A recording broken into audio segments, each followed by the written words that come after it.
Assalamualaikum warahmatullahi wabarakatuh. Perkenalkan, nama saya Muhammad Sumarsono dengan NPM 25190106. Di sini saya akan mempresentasikan hasil kerja saya.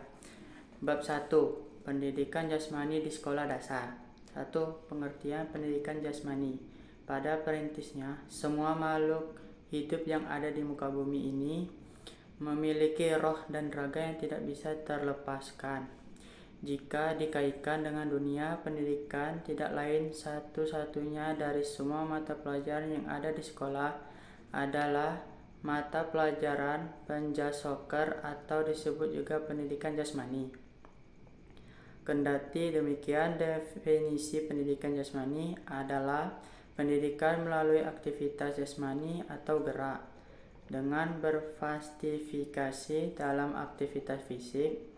Siswa dapat menguasai keterampilan dan pengetahuan, mengembangkan apresiasi estetis, mengembangkan keterampilan generik, serta mengembangkan nilai sikap yang positif, dan memperbaiki kondisi fisik untuk mencapai tujuan pendidikan jasmani. Asas dan ruang lingkup jasmani. Di sini, lingkup pendidikan yang diberikan kepada anak didik adalah semua kegiatan jasmani yang bertujuan untuk mempertahankan diri dalam hidup dan mempertahankan upacara ritual. Ruang lingkup pendidikan jasmani pada saat ini di Indonesia seperti dijelaskan dalam SK Menteri Pendidikan dan Kebudayaan RI nomor 0413 U1987 pada tanggal 14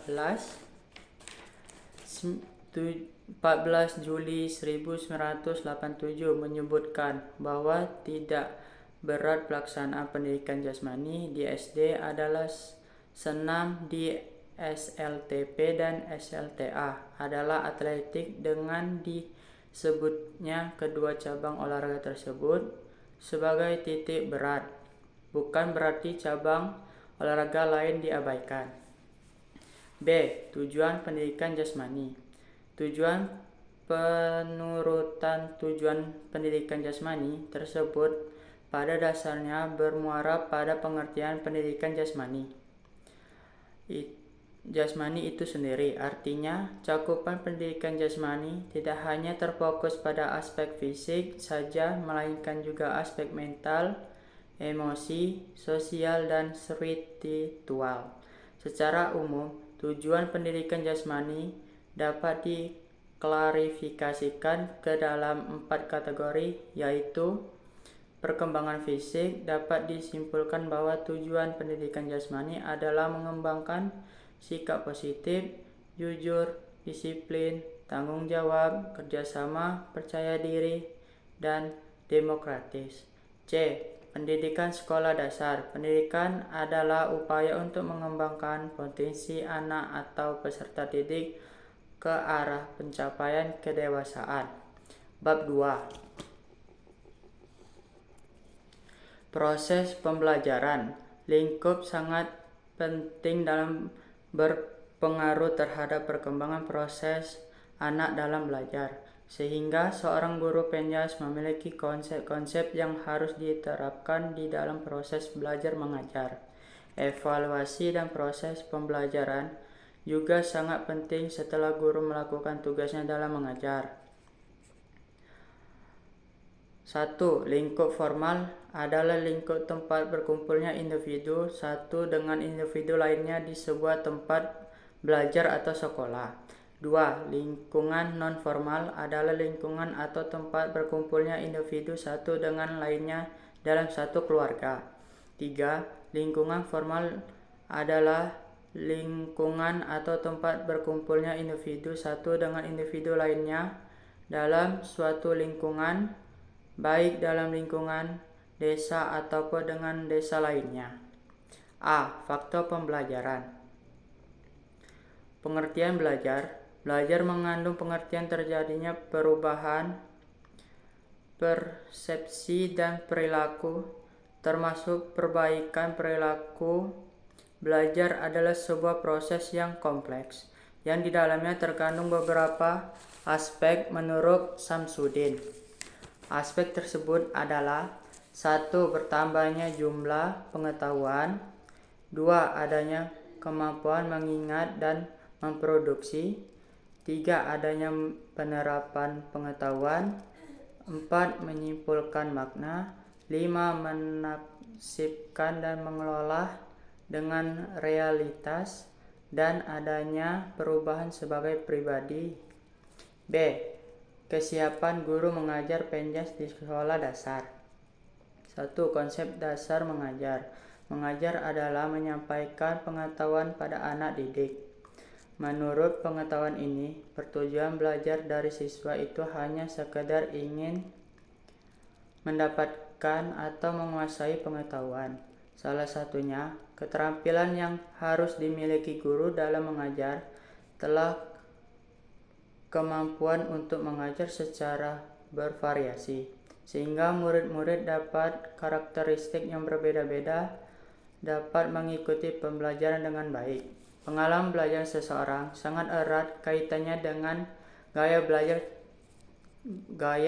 cara belajar yang dipengaruhi oleh berbagai variabel, yaitu faktor fisik, emosional, sosiologis, dan lingkungan.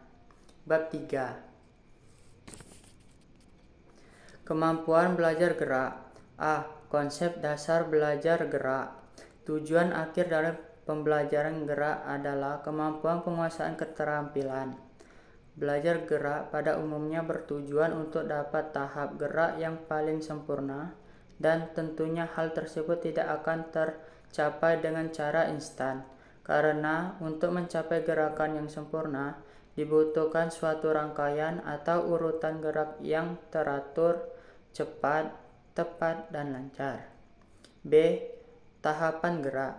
Dalam hal tersebut, Fitt dan Poner mengelompokkan tahapan pembelajaran gerak yaitu: 1.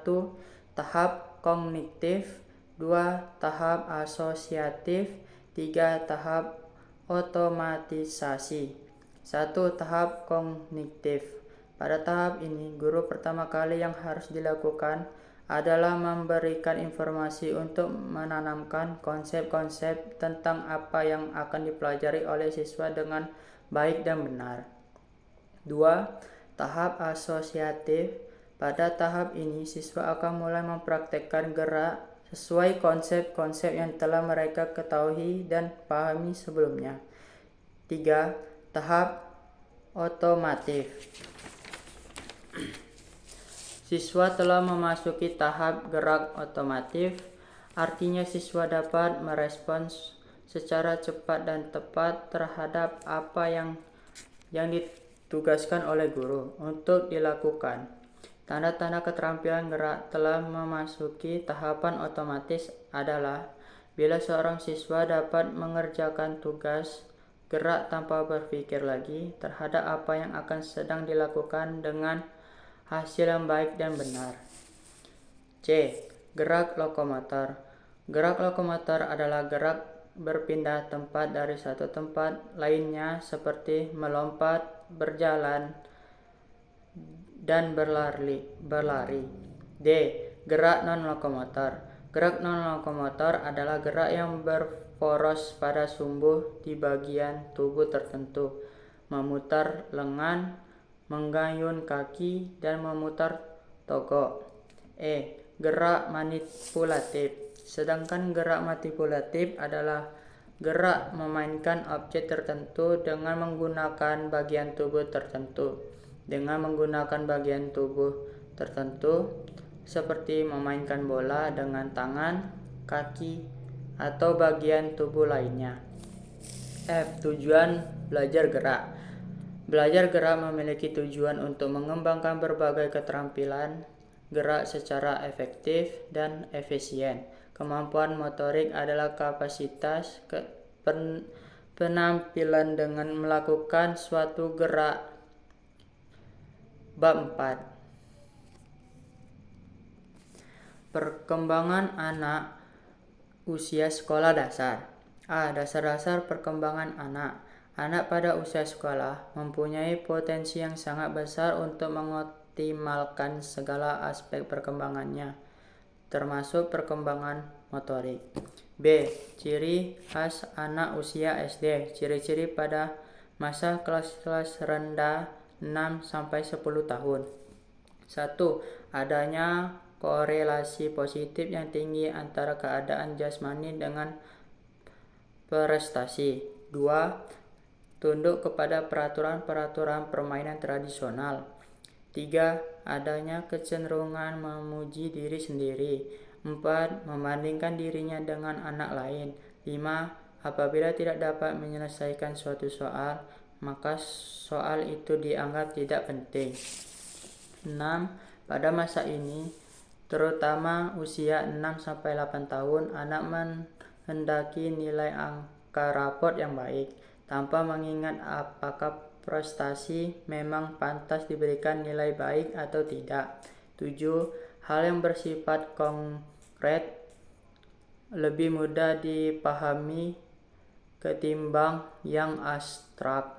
8. Kehidupan adalah bermain. Bermain bagi usia ini adalah suatu yang dibutuhkan dan dianggap serius, bahkan anak tidak dapat membedakan secara jelas perbedaan bermain dengan bekerja.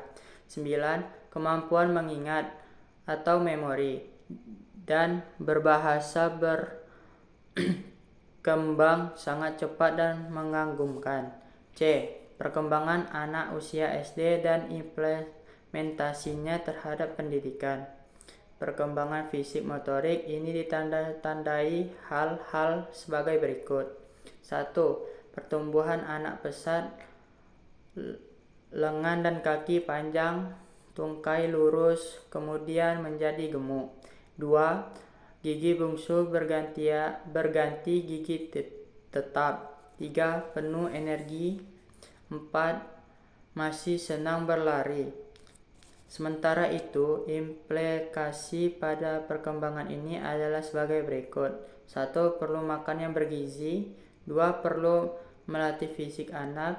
3. Permainan dibutuhkan sebagai lingkungan bekerja atau belajar. D. Perkembangan fisik. Perkembangan fisik adalah intelektual anak usia 6-12 tahun tampaknya cenderung lambat. Variasi ini memungkinkan karena jenis kelamin, asal etnis, genetik, hormon, gizi, lingkungan, atau penyakit yang diderita. Perkembangan kepribadian. Arti kepribadian dalam bahasa Indonesia diterjemahkan sebagai kepribadian berasal dari kata Latin persona yang berarti topeng. Dalam bahasa Romawi, pengertian persona lebih sesuai dengan yang bisa kita pergunakan sekarang, yaitu penampilan seseorang terhadap orang lain. Hal-hal tetap dalam kepribadian. Hal-hal yang tetap pada kepribadian menunjukkan suatu kemampuan dalam arti bertahan dan konsisten. Pengertian ini tidak berarti terjadi perubahan. Perkembangan motorik anak. Motorik sebagai istilah umum untuk berbagai bentuk perilaku gerak manusia, sedangkan psikomotor khusus digunakan pada domain mengenai perkembangan manusia yang mencangkup gerak manusia. Dasar perkembangan motorik. Dasar perkembangan motorik menjadi fondasi pengertian perkembangan motorik, prinsip-prinsip perkembangan motorik, nilai-nilai perkembangan motorik, serta tujuan dan fungsi perkembangan motorik. 1. Pengertian perkembangan motorik. Pengertian motorik adalah suatu perubahan dari perilaku gerak yang memperhatikan interaksi dari kematangan makhluk dan lingkungan. 2. Perbedaan perkembangan, kematangan dan pertumbuhan. Perkembangan mencangkup kedua unsur, yaitu kematangan dan pertumbuhan. Kematangan adalah kemajuan yang bersifat kualitatif daripada kuantitatif. Nilai-nilai dalam perkembangan motorik. A. Pengalaman yang berarti. B. Hak dan kesempatan beraktivitas. C. Keseimbangan jiwa dan raga. D. Mampu berperan menjadi diri sendiri. B. Perkembangan motorik hubungan dengan perkembangan kognitif. Ada 3 ranah yang berkaitan dengan perkembangan manusia yang efektif, kognitif, dan motorik. 4. Tahap perkembangan kognitif yaitu 1. Sensori motorik lahir SD 2 tahun. 2. Preoperasional 2 tahun. 3. Konrek operasional. 4. Formal operasional. Bab 5. Bimbingan di sekolah dasar. A. Konsep dasar bimbingan di sekolah. 1. Bimbingan merupakan suatu proses, yaitu berkesinambungan, bukan kegiatan yang instan, seketika atau kebetulan. 2. Bimbingan merupakan helping yang identik dengan aiding, assisting, atau auling yang berarti bantuan atau pertolongan. 3. Tujuan bimbingan adalah perkembangan optimal, yaitu perkembangan yang sesuai dengan potensi dan sistem nilai tentang kehidupan yang baik dan benar. Konseling adalah hubungan tatap muka yang bersifat rahasia, penuh dengan sikap penerimaan dan pemberian kesempatan mengatasi masalah-masalahnya. Ciri-ciri konseling profesional sebagai berikut. A. Konseling merupakan saat hubungan profesional yang diadakan oleh seorang konselor yang sudah dilatih untuk pekerjaan itu. Dalam hubungan yang bersifat profesional itu mempelajari keterampilan mengambil keputusan, pemelan masalah, serta tingkah laku atau sikap-sikap baru. C. Hubungan profesional itu dibentuk berdasarkan kesukarelaan atau klien dan konselor. B. Layanan bimbingan di sekolah dasar.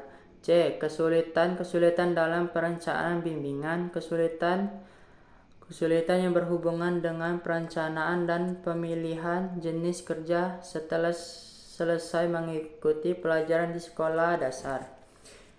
D. Tugas-tugas perkembangan siswa. A. Mempelajari keterampilan fisik untuk aktivitas bermain sehari-hari. B. Membangun suasana yang sehat terhadap diri sendiri sebagai makhluk hidup. C. Bahayanya jika bergaul dengan teman sebaya mereka. D. Belajar berperan yang sesuai dengan jenis kelamin. E.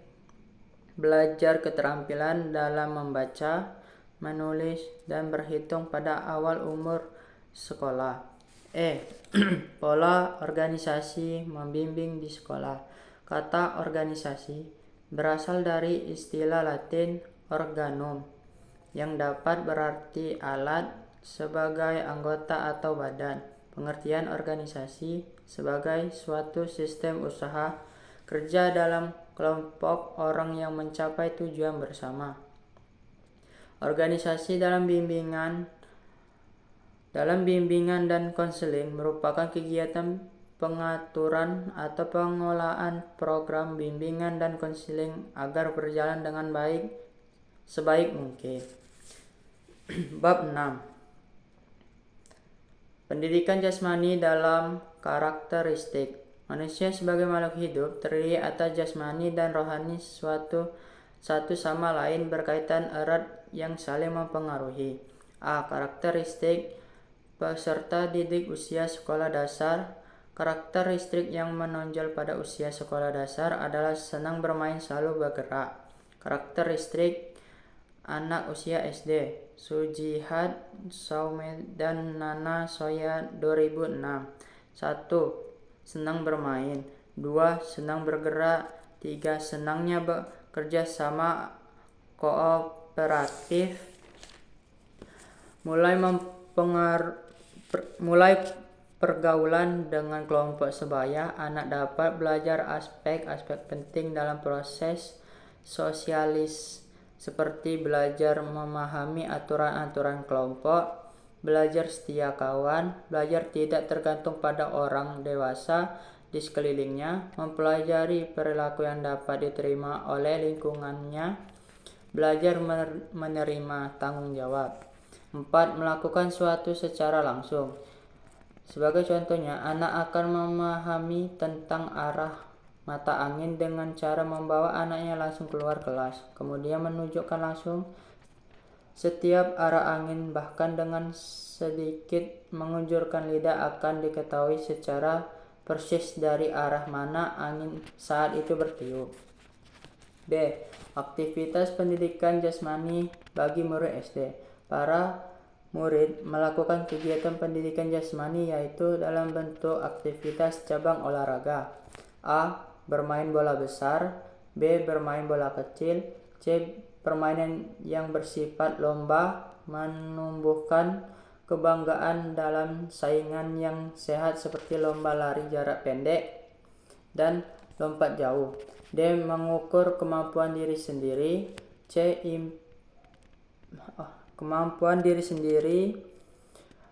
Impleksi karakteristik dan kebutuhan anak terhadap pelanggaran pendidikan.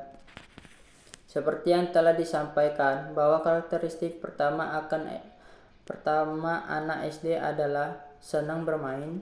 Tugas-tugas perkembangan adalah tugas yang muncul pada saat suatu periode tertentu dari kehidupan individu, yang jika beraksi akan menimbulkan rasa bahagia dan membawa ke arah kebahagiaan, sementara kegagalan menimbulkan rasa tidak bahagia. Anak usia SD ditandai oleh 3 dorongan keluar yang besar, yaitu 1. Kepercayaan anak untuk keluar rumah dan masuk dalam kelompok sebaya. 2. Kepercayaan anak memasuki dunia permainan dan kegiatan memerlukan keterampilan fisik. 3. Keterampilan mental untuk memasuki dunia konsep, logika, dan simbolis dan komunikasi orang dewasa. Sekian presentasi dari saya. Wassalamualaikum warahmatullahi wabarakatuh.